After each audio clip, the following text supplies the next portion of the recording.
BA second year का यह आपका सेमेस्टर थर्ड है और ऑप्शनल हिंदी में पेपर क्रमांक जो आपका पेपर नंबर है 6, प्रयोजनमूलक हिंदी।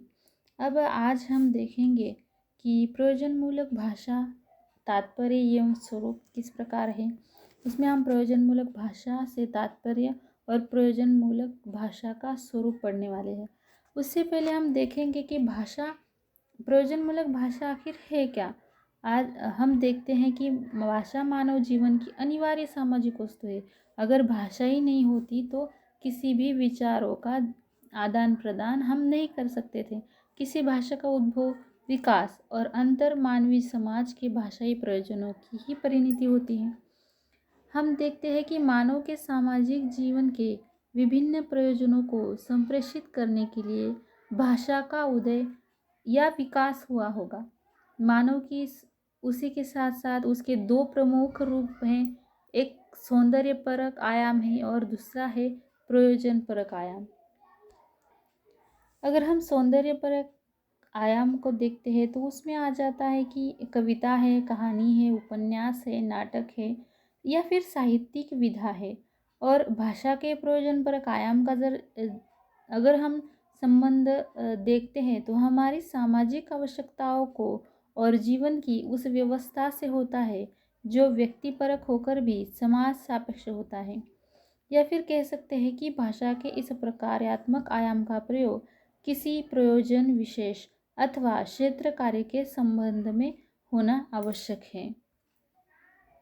यह हम देखते हैं कि प्रयोजन मूलक हिंदी में प्रयुक्त या प्रयोजन शब्द का कोशीय अर्थ है उद्देश्य या फिर कहना। उसके साथ साथ यहाँ हम देखेंगे कि प्रयोजन मूलक के कई नाम विद्वानों ने रखे हैं। उसमें है फंक्शनल हिंदी, कई विद्वानों ने इसे कई नामों से सराहा है। उसमें हम देखते हैं कि फंक्शनल हिंदी, कामकाजी हिंदी, हिंदी कर्मी की, व्यावहारिक हिंदी, व्यावसायिक हिंदी तथा प्रयोजन मूलक हिंदी। यहाँ पे हम कुछ परिभाषाएं देखेंगे कि राम प्रसन्न नायक जैसे विद्वान ने उसे व्यावहारिक हिंदी कहा है। वो कहते हैं कि प्रयोजन मूलक शब्द से ऐसा लगता है कि कोई ऐसी भी हिंदी है जिसे निष्प्रयोजन कहा भी जा सकता है, इसलिए उसे व्यावहारिक हिंदी मानना उचित होगा। उसी के साथ साथ मोटूरू सत्यनारायण प्रयोजन मूलक हिंदी के जनक माने जाते हैं। उन्होंने प्रयोजन मूलक इस नाम का समर्थन किया। उनका कथन है, जीवन की आवश्यकताओं की पूर्ति के लिए उपयोग में लाई जाने वाली हिंदी ही प्रयोजन मूलक है।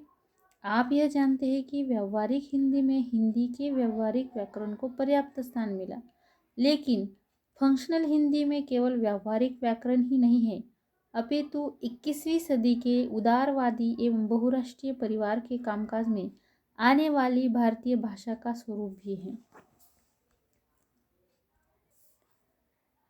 अब हम देखते हैं कि प्रयोजन मूलक भाषा की विशेषता क्या है।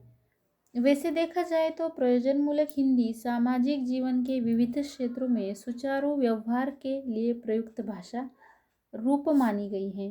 वह दैनिक सामान्य भाषा व्यवहार से तथा कलात्मक भाषा व्यवहार से अलग है। उसमें प्रयुक्तिपरक विभिन्न रूप है, उसमें परंपरागत भाषा रूप भी है और नए भाषा रूप भी उसमें है। अपने विशेष प्रयोजन की अनुरूपता उसका स्वरूप है और प्रयोजन की सिद्धि उसका उद्देश्य माना गया है। उसमें हम पहला जो देखते हैं कि विशिष्ट भाषा।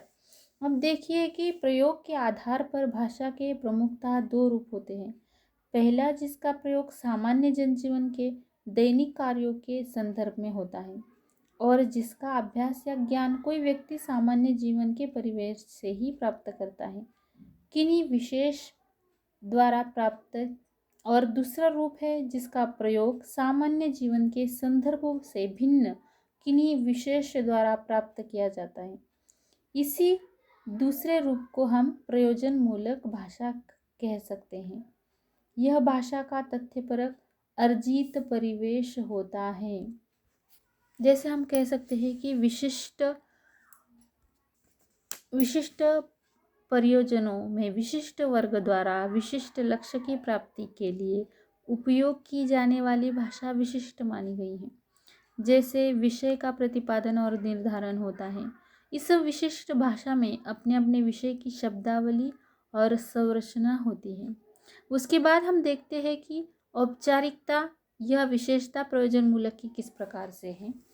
सामान्य भाषा तथा प्रयोजनमूलक भाषा में यह अंतर होता है कि सामान्य भाषा सहज रूप में विकसित होती है और प्रयोजनमूलक भाषा सप्रयास विकसित की जाती है। इस दृष्टि से प्रयोजनमूलक भाषा औपचारिक है। प्रयोजनमूलक हिंदी की विभिन्न प्रयुक्तियों को इस रूप में देखा जा सकता है। सामान्य भाषा की अभिव्यक्तियाँ अनौपचारिक तथा अंतरंग भी होती है, किंतु प्रयोजनमूलक भाषा की अभिव्यक्तियाँ औपचारिक होती हैं। जैसे हम कह सकते हैं कि यह पत्र सभी को देखने के लिए भेजो, ये सामान्य भाषा है। लेकिन अगर हम प्रयोजनमूलक हिंदी के माध्यम से देखेंगे तो उसे कह सकते हैं कि पत्र अवलोकनार्थ प्रेषित करें, पैसे दे दो, यह सामान्य भाषा में कह सकते हैं। लेकिन भुगतान करे, यह क्या है, एक प्रयोजनमूलक भाषा है। इसीलिए उसमें औपचारिकता होना उतना ही आवश्यक माना गया है। अगला हम देखते हैं कि अर्जित भाषा। सामान्य भाषा भाषा का पहला चरण है और प्रयोजनमूलक भाषा उसका अगला कदम है। लेकिन प्रयोजनमूलक भाषा अर्जित होती है, इसलिए हिंदी भाषी प्रदेश के लोग हिंदी के सामान्य भाषा रूप को सहज अपनाते हैं, लेकिन प्रयोजनमूलक हिंदी उन्हें भी सप्रयास से सीखनी पड़ती है। अब देखिएगा, एकाध प्रयोजन को मद्देनज़र रखते हुए अगर आपको कुछ ज्ञान प्राप्त करना है, एकाध अगर इन्फॉर्मेशन कलेक्ट करनी है, इन्फॉर्मेशन अगर आपको चाहिए, तो वह प्रयोजनमूलक भाषा के अंतर्गत आती है। इसलिए आपको क्या है कि वो सप्रयास, यानी आपको उसको समझने के लिए प्रयास करना आवश्यक है। आगे हम देखते हैं कि प्रयोजनपरकता किस प्रकार की है। प्रयोजनमूलक भाषा का स्वरूप प्रयोजनपरकता होता है। प्रयोजनपरकता यानी आपका कोई उद्देश्य है, हेतु है, वह अगर आपको साध्य करना है, उसको ही हम क्या कहते हैं कि प्रयोजनमूलक भाषा का उपयोग किया जाता है। यह भाषाई स्वरूप सामाजिक आवश्यकताओं को पूरा करने के लिए विशेष रूप में प्रयुक्त होता है। यह इसकी विशेषता भी है और सीमा भी है। सामान्य भाषा की तुलना में इसका प्रयोग क्षेत्र सीमित है और साहित्यिक भाषा की तुलना में अभिव्यक्ति की बहुआयामी क्षमता भी इसकी सीमित है, क्योंकि हर एक प्रयोजन किस प्रकार से है उस पर डिपेंड करता है कि आप को सामान्य भाषा यूज़ कर रहे हैं या प्रयोजनमूलक भाषा। इसीलिए प्रयोजनपरकता आवश्यक होती है। उसके बाद हम देखते हैं कि पारिभाषिकता, संदिग्धता तथा अस्पष्टता एवं अनेकार्थता प्रयोजनमूलक भाषा में कोई स्थान नहीं है। अब हम कहते हैं कि जैसे हमने पहले भी पढ़ा है, किसी उद्देश्य या किसी उद्देश्य को हेतु को लेकर जो भाषा उपयोग में लाई जाती है उसको प्रयोजन कहते हैं। अगर आपका एक हाथ प्रयोजन हो और उस प्रयोजन में संदिग्धता है या अस्पष्टता है कि वो किस प्रकार से करना है, वो अगर पता ही नहीं है, जो आपको साध्य करना है वह आपको वहाँ तक किस प्रकार से जाना है, उसमें असंदिग्धता है, तो आप क्या है, उस भाषा हम कह सकते हैं कि प्रयोजनमूलक भाषा में नहीं आती। और जो संदिग्धता, अस्पष्टता एवं अनेकार्थता, इसका सहभाग या इसको प्रयोजनमूलक भाषा में स्थान ही नहीं दिया गया है। अब देखिए कि विविध प्रयोजनों की यह भाषा कार्यालयी, बैंकिंग, विधि, विज्ञान, इंजीनियरिंग और मेडिकल आदि विषयों तथा कार्यक्षेत्रों में अपनी अपनी पारिभाषिक शब्दावली के साथ प्रयुक्त होती है।